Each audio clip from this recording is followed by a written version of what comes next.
শুভ সকাল, শুভ সকাল, শুভ সকাল। প্রিয় বন্ধু বা প্রিয় ভিউয়ার্স, আপনারা ছবিতে যে পাখিগুলো দেখতে পাচ্ছেন এগুলো হচ্ছে কোয়েল পাখি, অর্থাৎ এটা আমার কোয়েলের রুম।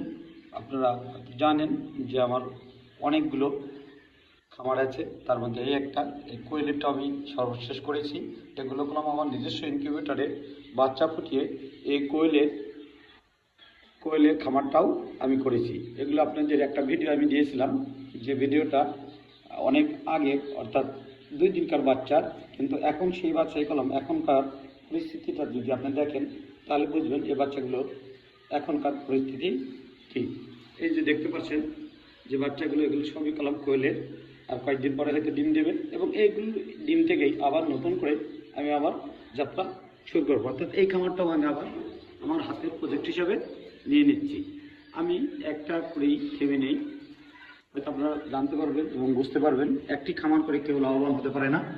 লাভবান হতে গেলে তার ধৈর্য, সহ্য এবং অনেক কিছু করতে হবে, এবং নিজেকে উদ্যত হতে হলে নিজেকে আরও অনেকভাবে বিকশিত করার চেষ্টা করতে হবে।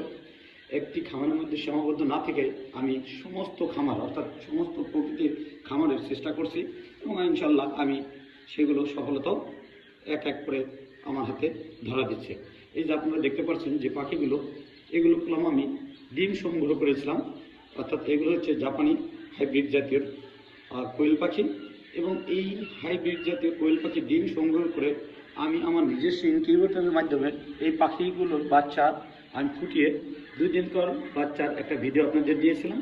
আর এই বাচ্চাগুলো দেখেন, এখন সেই 2 দিনের বাচ্চাগুলো আজকে পরিণত অবস্থায় প্রায় ডিমের মধ্যে চলে আসছে, আর হয়তো কয়েকদিনের মধ্যেই এগুলো ডিম দেবে, এবং এই ডিম থেকে আমার, অর্থাৎ আবার আমার যাত্রা, এই প্রজেক্টের যাত্রাও আবার শুরু হবে।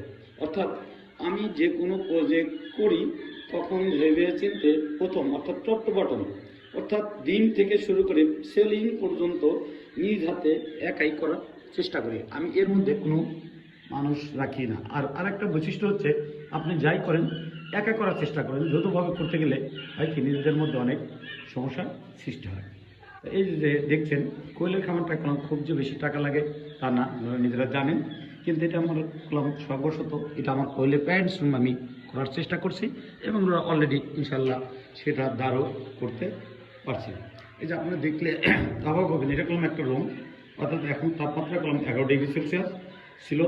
সেই 11 ডিগ্রি সেলসিয়াসের মধ্যে কীভাবে এই বাচ্চাগুলো টিকে আছে আপনারা দেখেন, যে কোনো নাই, কত সুস্থ সবল, কীভাবে এই কোয়েল পাখিগুলো সুন্দরভাবে তাদের জীবনযাপন করছে। এখন প্রশ্ন হচ্ছে, আপনার পরিবেশ, পরিস্থিতি, উদ্যোক্তা, এগুলো হতে হলে আপনাকে হতে হবে অনেক পরিশ্রমী, কর্মঠ, এবং যখন যা প্রয়োজন সেটাকে আপনাকে অবশ্যই সুনিশ্চিত করতে হবে। যদি সুনিশ্চিত করতে না পারেন তাহলে কলম আপনি এটা করতে পারবেন না। আপনি এই যে বর্ডারটা দেখাই, এই যে বর্ডার, এই বর্ডারের মধ্যে কোনো আমার বাচ্চা আছে, আমি দেখাবো না।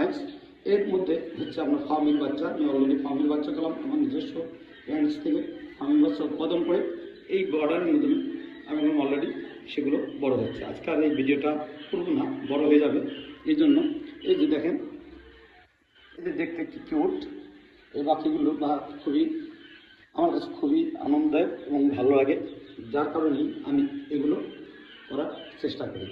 এই যে দেখেন যে এটা হচ্ছে, অর্থাৎ কোয়েল পাখির এক কথায় প্যারেন্টস রুম যাকে বলে, আমি এটাকে প্যারেন্টস রুম হিসাবে এই রুমটাকে সিলেক্ট করে পরিবেশ সম্মত করে আমি এটাকে তৈরি করেছি।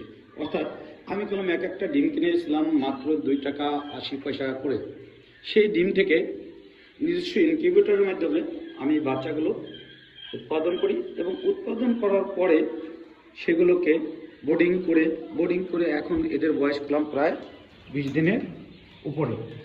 তাই সেক্ষেত্রে দেখেন এরা পেলাম এখন স্বয়ংসম্পূর্ণ প্রায়, অর্থাৎ ডিম দেওয়ার পর্যায়ে প্রায় চলে আসছে। ভিডিওটা অনেক বড় হচ্ছে, না ভিডিও বড় করবো না। তবে যদি আপনারা কেউ খামার করতে চান, আগে নিজেকে কর্মঠ হতে হবে, এবং উদ্যোক্তা হইতে গেলে আপনাকে অনেক শ্রম দিতে হবে। তো আমি আশা করব যে আপনারা চাকরির পিছনে না ঘুরে নিজে স্বাবলম্বী হন, অন্যকে কর্মসংস্থান সৃষ্টি করে দেন, তাহলে দেখবেন একসময় আপনিও আনন্দিত হবেন, যারা আপনার ফার্মে বা আপনার মাধ্যমে কর্মের ব্যবস্থা হবে, এবং যারা কর্ম করে খাবে তারাও আপনার জন্য দোয়া করবে। তাই বসে না থেকে আপনি কর্মের পিছনে লেগে যান, তাহলে দেখবেন আপনার সফল হতে বেশি সময় লাগবে না। তাই প্রিয় বন্ধুরা, আপনারা আরেকটা জিনিস আপনাদের সাথে করতে চাই, যে আমি খুব অল্প দিনের মধ্যে আরেকটা প্রজেক্ট আমি হাতে নিয়েছি। আপনারা হয়তো জানেন যে আমি একজন স্কুল শিক্ষক হচ্ছিলাম এবং মাস্টার ট্রেনার, নট অনলি শুধু আমার জেলার মধ্যে না, আমি সারা বাংলাদেশে মাস্টার ট্রেনার ছিলাম, এখনও আছি। ইনশাল্লাহ আমার আইএলসের ক্লাস চালু করব। আমি আইএলসেও ক্লাস নিতাম, ব্রিটিশ কাউন্সিল, তার পান্থপথ ব্রাঞ্চ সাইপোর্টসের। তাই আমি 10 মিনিটস আইএলস ক্লাস শুরু করব খুব অল্প কয়েকদিনের মধ্যেই। এটা শুরু করতে যাচ্ছি। কেন করতে যাচ্ছি, যে আমি দেখছি যে আমাদের যে বেকার ছেলেমেয়েরা আছে, তারা বিদেশে যায় বিভিন্নভাবে প্রতারিত হয়ে যাচ্ছে। অর্থাৎ তারা যে ন্যায্য মূল্যটা কাজ করার পরে পাবে, সেটা তারা চাওয়ার মতো ক্ষমতা নেই।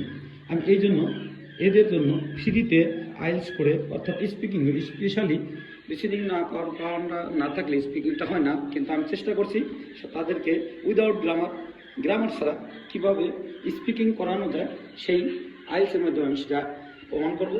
এবং এই ক্লাসটা আমি উইদাউট কস্ট আপনাদেরকে এটা সার্ভিস দেবো। তো আমার প্রিয় বন্ধুরা, ফলোয়ার্স যারা আছেন, তারপর আপনারা নিশ্চয়ই জানতে পারবেন যে হ্যাঁ, এটাও সম্ভব। Without grammar you can speak fluently and accurately. It is possible. In the passage of time, you can do it. It's not so tough. English is the easy language, you know that. But we make it so hard. Actually, it's not so hard. It's so easy there. You know that the alphabet, that means, so only English letter has only 26 letter. Within that means 26 letters, we called it the letter makes a alphabet, but it has only 44, that means 40টি sound আছে। এই সাউন্ডগুলো আপনি সঠিকভাবে উচ্চারণ করলেই আপনি কলমেতে এটা সম্ভব। আপনার গ্রামার ছাড়া আপনি যদি ফ্লুয়েন্টলি এবং অ্যাকুরেটলি ইংলিশে কথা বলতে পারেন, তাহলে বাইরে যে আমাদের এই যে ম্যান পাওয়ারটা আছে, এই ম্যান পাওয়ারটাকে কাজে লাগিয়ে আমরা বাংলাদেশের সামনের দ্বারপ্রান্তে নিয়ে যেতে পারবো এবং ভবিষ্যতে বাংলাদেশকে স্বাবলম্বী করতে পারবো। এই প্রত্যাশায় এবং সবার সুস্বাস্থ্য এবং ভালো উদ্যোগকে স্বাগতম জানিয়ে আজকে ভিডিওটা এখানে শেষ করতে যাচ্ছি। সবাই ভালো থাকেন, সুস্থ থাকেন এবং আমার জন্য দোয়া করবেন। আল্লাহ হাফেজ।